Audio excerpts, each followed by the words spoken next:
Hello and welcome to Unacademy. मैं शुभम सिसोदिया आप सबका बहुत स्वागत करता हूं। यूजीसी ने अभी अपने नए कुछ रूल्स नोटिफाई किए थे। उनको लेके बहुत सारे इश्यूज क्रिएट हुए थे, बहुत सारी कंट्रोवर्सीज हुई थी और समाज लगभग बट रहा था। पॉलिटिकल जो बैकलैशेस हैं वो तो आ ही रहे थे, उसके साथ साथ कोर्ट तक में सारी चीजें पहुंची थी, समाज में विभाजन भी हो रहा था। मैंने एक वीडियो बनाया था इसके ऊपर, तो कमेंट सेक्शन में जैसे समाज बटा हुआ था वो वहां पर रिफ्लेक्ट होने लगा।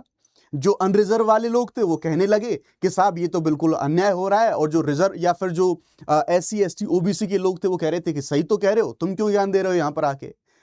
अब बहुत सारे लोग इन यूजीसी के जो रूल्स थे डिस्क्रिमिनेशन के लिए आए थे, इन रूल्स के सपोर्ट में आ गए। बहुत सारे क्रिएटर्स भी आ गए, वो कहने लग गए देखो इनको ये दिक्कत हो रही है, ये दिक्कत हो रही है, ये हो रहा है, ऐसी सारी चीजें निकल के आई। लेकिन अब इस बात को सुप्रीम कोर्ट ने मान लिया है, और डेफिनेटली सुप्रीम कोर्ट जो इस देश की सर्वोच्च संस्था है, अगर उस संस्था ने इन सभी यूजीसी के जो नए रूल्स आए थे अगर उनको रोका है, तो अब तो शायद इस पर प्रश्न नहीं उठाए जा सकते। यानी कि जो भेदभाव के आरोप लग रहे थे सरकार के ऊपर और यूजीसी के ऊपर, वो सही साबित हुए हैं। जी हां, मैं एकदम बिल्कुल सही बता रहा हूं आपको। आप यहां पर देख सकते हैं, यूजीसी ने जो भेदभावपूर्ण एक जो रूल्स थे, जो रेगुलेशंस थे, जिन रेगुलेशंस को लागू किया था, जनरल वालों को लगभग क्रिमिनल की तरह मान लिया गया था, उनमें बहुत सारे ऐसे आरोप लगे थे, उन सभी चीजों को रद्द कर दिया गया है। सुप्रीम कोर्ट के द्वारा उनको रोक लगा दी गई है। अब सुप्रीम कोर्ट ने बहुत खूबसूरत और बहुत अच्छे कुछ सवाल पूछे, सरकार से भी, संस्थानों से भी। उन सवालों के बारे में भी हम समझने की यहां पर कोशिश करेंगे। आइए एक एक से यहां पर हम शुरू करते हैं। आप लोग देखेंगे, supreme court stage UGC 2026 equity regulations warns of social division and misuse. अरे भाई, सब लोग इसी बात को तो बोल रहे थे, रिजर्व जो अनरिजर्व कैटेगरी के जो लोग हैं, कि भैया इसका मिसयूज बहुत ज्यादा किया जा सकता है। लेकिन कुछ लोग कह रहे तुमको तो दिक्कत हो रही है। अब अगर सुप्रीम कोर्ट ने मान लिया, तो सुप्रीम कोर्ट से ऊपर कोई न्याय या फिर कानून की जांच करने वाली संस्था फिर तो कोई हो नहीं सकती। इतना ही नहीं, सुप्रीम कोर्ट के बारे में हम बात करेंगे। सुप्रीम कोर्ट ने यह कहा, क्योंकि जब ये सारी कंट्रोवर्सी चल रही थी, तो सुप्रीम कोर्ट ने यह कहा था कि ऐसी बात नहीं कि हम कुछ देख नहीं रहे हैं, जो चल रहा है, जो सरकारें ला रही हैं, जो सारी चीजें व्यवस्थाएं हो रही हैं, वो सब कुछ पर हमारी नजर बनी हुई है, और भरोसा रखें हम न्याय करेंगे। और ये केवल reservation, SC ST OBC caste, इसके बारे में नहीं है।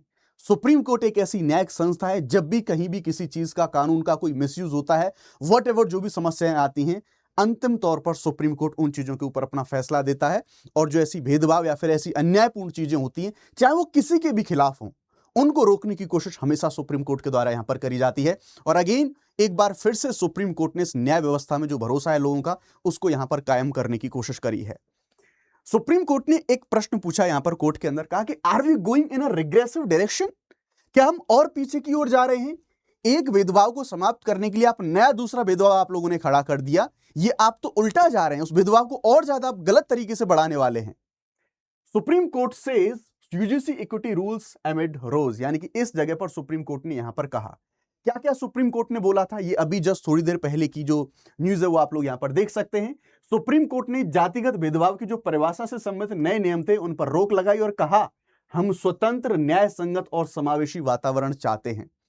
ये इसलिए बोला गया क्योंकि इनके अगेंस्ट में जो जितने बैकलैशेस, जितने प्रोटेस्ट, जितने सारे प्रदर्शन हो रहे थे, पूरे देश के अंदर देखने को मिल रही थी, और वाकई में इनके मिसयूज होने की जो संभावना थी वो बहुत ज्यादा हमें यहां पर देखने को मिलती है।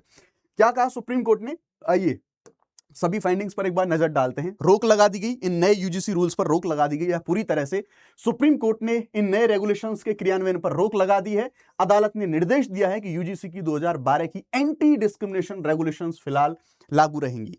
कोर्ट ने कहा कि जब बताओ 2012 के जो रेगुलेशंस हैं, जो एंटी डिस्क्रिमिनेशन रेगुलेशंस हैं, वो ऑलरेडी हैं, बेहतर हैं, तो नए लाने की क्या जरूरत है?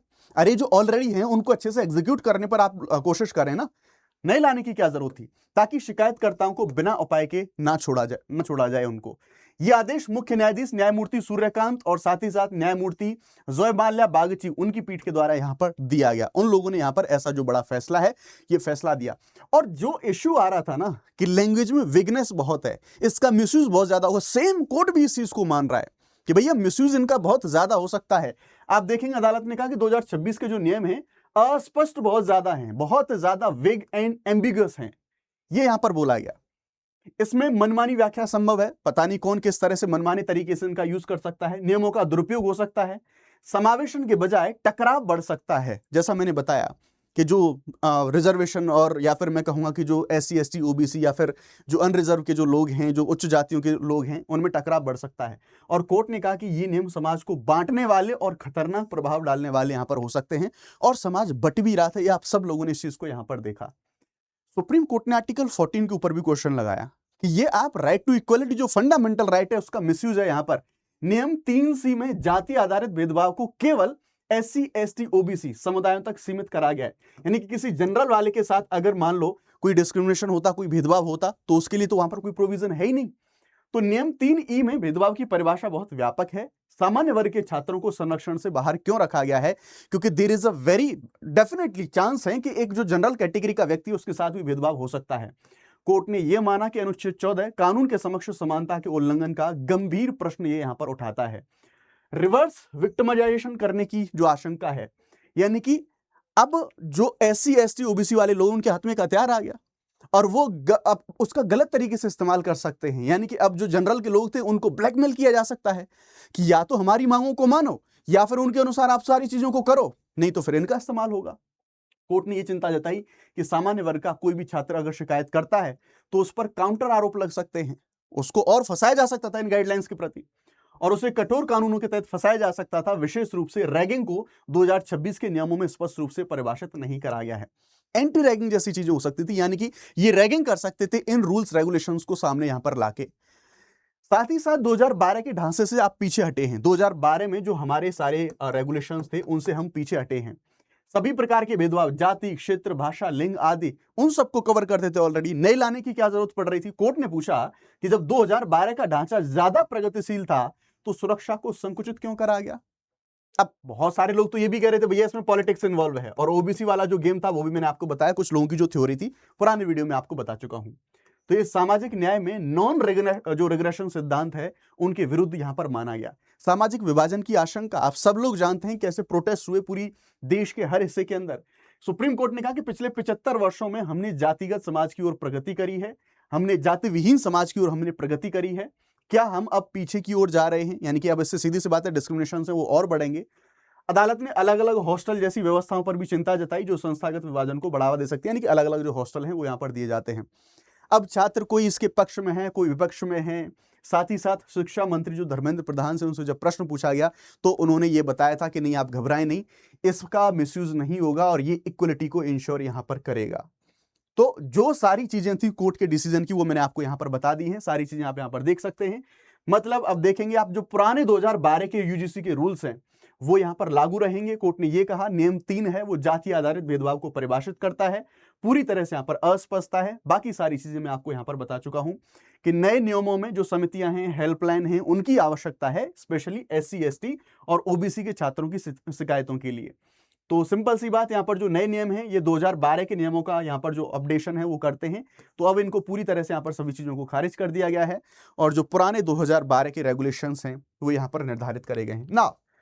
मेरा आप सबके लिए एक मैसेज है, ऐसी व्यवस्थाएं और ऐसी समस्याएं आती रहेंगी जब तक कि सामाजिक स्तर पर यह समाज खुद इस चीज की जिम्मेदारी यहां पर नहीं लेगा। ऐसी चीजें आती रहेंगी, आगे बढ़ती रहेंगी, ये सब कुछ चलता रहेगा।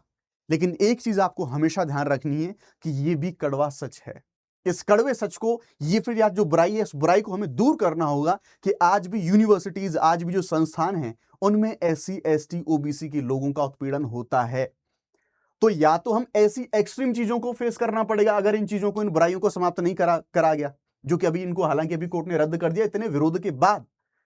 लेकिन ये इस सच को भी हमें सामना करना पड़ेगा कि अगर हमारा समाज इस चीज के लिए तैयार हो जाता है कि हम इन चीजों को एलिमिनेट कर दें, युवा सामने आए, नई पीढ़ी के जो लोग हैं, समाज अपनी जिम्मेदारी इन चीजों की ले कि जो निम्न जातियों के लोग हैं उनके साथ ऐसे डिस्क्रिमिनेशन ना हो, सो दैट सरकार को ऐसे रेगुलेशन है उनको लाने की जरूरत ना पड़े। हर चीज का ठीकरा सरकार के ऊपर आप नहीं फोड़ सकते। एक समाज, एक नागरिक, इस सिस्टम का हिस्सा होने के नाते आप सबको भी इस चीज की जिम्मेदारी यहां पर लेनी पड़ेगी, सो दैट इतना एक्सट्रीम होने की हमें आवश्यकता ही ना पड़े। तो इस चीज पर आप जरूर विचार यहां पर करिएगा। ना बात करते हैं, अगर आप अनअकैडमी के साथ UPSC की तैयारी करना चाहते हैं तो ये आज का आप अंतिम दिन है। जहां पर अनअकैडमी ने अपने 60% जो ऑफर थे इसको लाइव करके रखा था। जस्ट 17,999 के अंदर आप अनअकैडमी के माध्यम से यूपीएससी की पूरी तैयारी को कर सकते हैं। ये सारे प्राइजेस हैं। ये ड्यूरेशन के हिसाब से 2 साल से ज्यादा का सब्सक्रिप्शन लेते हैं तो आपको अश्योर भी मिलता है। ये ऑफर आज के लिए ध्यान रखेंगे, SSYT लाइव, आपको अगर ये कोड आप इस्तेमाल करते हैं तो मैक्सिमम डिस्काउंट आपको मिलता है। पूरी यूपीएससी की जो टेस्ट सीरीज है वो केवल 2,000 रुपए में आप लोग अवेल कर सकते हैं। अगर इस चैनल के माध्यम से दी गई जानकारी आपको अच्छी लगती है तो प्लीज चैनल को सब्सक्राइब जरूर करिएगा। जय हिंद, जय भारत।